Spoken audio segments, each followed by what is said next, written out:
Impact Family, impacting the world through healthy family. Shalom sahabat Impact Family, dikasih Tuhan. Saudara-saudara, pada waktu Kaleb memimpin peperangan, mereka harus menghadapi orang Debir. Ya. Lalu dia mengumumkan demikian dari Hakim-Hakim 1 ayat 12, berkatalah Kaleb, siapa yang mengalahkan dan merebut Kiryat Sefer, ini Debir, kepadanya akan kuberikan Aksa anakku menjadi istrinya. Dan Otniel anak Kenas, adik Kaleb, merebut kota itu. Lalu Kaleb memberikan Aksa anaknya kepadanya menjadi istrinya. Ketika perempuan itu tiba, dibujuknyalah suaminya untuk meminta sebidang ladang kepada ayahnya. Maka turunlah perempuan itu dari keledainya, lalu berkatalah Kaleb kepadanya, ada apa? Jawabnya kepadanya, berikanlah kepadaku suatu hadiah.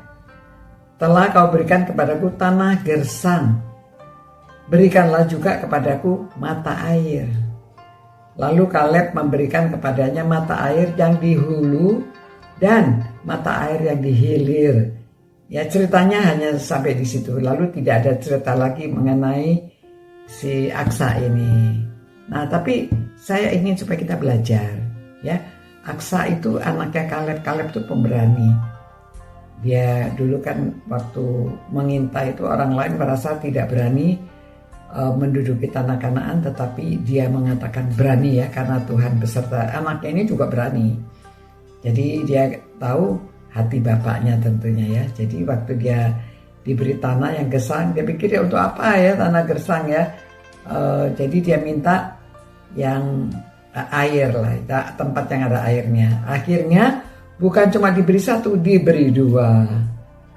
Nah, apa yang kita pelajari dari sini? Jadi kalau iman itu harus bergerak, ya. Iman itu harus aktif, jadi tidak pasif. Dan keadaan ini dapat mengubah nasib dia. Tadinya dia hanya punya tanah gersang, sekarang ada mata air. Jadi dia berani bertindak, dia berani meminta. Ya, jadi apalagi kalau kita punya Allah Bapa di sorga. Bolehkah kita minta lebih? Seperti Aksa? Ya harusnya boleh juga. Tergantung hubungan kita. Aksa dengan ayahnya rupanya hubungannya baik. Nah begini juga kalau kita hubungan baik dengan Allah Bapa, kita juga dapat memperbaiki nasib kita. Ya supaya lebih baik. Kita boleh minta sesuatu yang lebih daripada yang sudah ada. Ia memberikan lebih daripada yang kubutuhkan.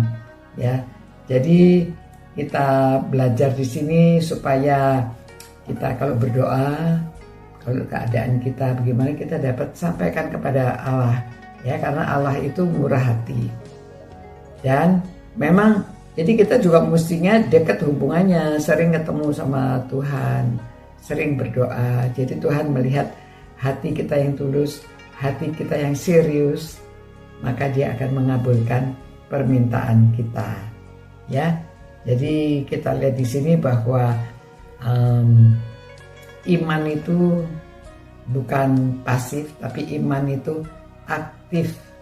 Ya, mari kita belajar dari ceritanya Aksa ini untuk memperbaiki keadaan kita, dan kita mohonkan kepada Allah Bapa. Tuhan Allah Bapa kami yang di sorga, terima kasih Tuhan atas kasih setiamu. Engkau selalu memberikan apa lebih daripada yang kami butuhkan. Terima kasih Tuhan. Dan kiranya Tuhan akan memberkati kami lebih lagi. Pakailah kami, berilah kami kesehatan, kekuatan untuk melayani. Tuhan, itulah permohonan kami Tuhan, supaya kami dapat melayani lebih baik lagi, lebih luas lagi.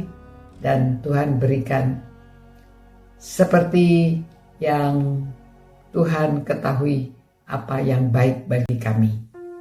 Terima kasih Tuhan. Engkau kabulkan orang-orang yang sedang berdoa, supaya mereka juga Tuhan kabulkan permohonan mereka. Yang sakit Tuhan sembuhkan, Mereka yang kesusahan, Tuhan pulihkan keadaannya. Dan biarlah kehidupan orang-orang yang merenungkan firman-Mu ini semakin hari semakin baik, karena Tuhan yang memberikan lebih daripada yang kuperlukan. Demi nama Yesus kami berdoa dan mengucap syukur. Haleluya. Amin. Demikian saudara-saudara. Sampai berjumpa pula. God bless you. Ciao. Impact Family, impacting the world through healthy family.